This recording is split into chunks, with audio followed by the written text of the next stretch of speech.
ভাষা শহীদদের প্রতি শ্রদ্ধা জানাতে কুমিল্লার শহীদ মিনারে এসেছেন সর্বস্তরের মানুষ।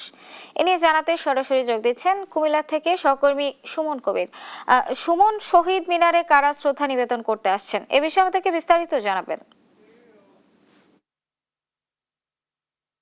বলছেন আসলে ভাষা শহীদদের প্রতি ১২টা ১ মিনিট আমরা দেখেছি কুমিল্লায় সর্বস্তর জনতা আসলে এসেছেন। তারা এখানে আমরা দেখেছি কুমিল্লার যে আসলে মাননীয় যে মন্ত্রী ছিলেন আসলে কৃষি খাদ্য এবং মৎস্য প্রাণী মন্ত্রণালয়ের মন্ত্রী হাজী ইয়াসিন এবং সাথে পুলিশ সুপার এবং জেলা প্রশাসক মোহাম্মদ রাজা হাসান সহ উচ্চ কর্মকর্তা কর্মচারী সকল নেতৃবৃন্দ আমি দেখেছি। আসলে এনসিপি যারা নেতৃবৃন্দ রয়েছে এবং জুলাই যোদ্ধার যারা রয়েছে তারাই সেখানে নেতৃবৃন্দ রয়েছে, তার সাথে কথা বলার চেষ্টা করবো।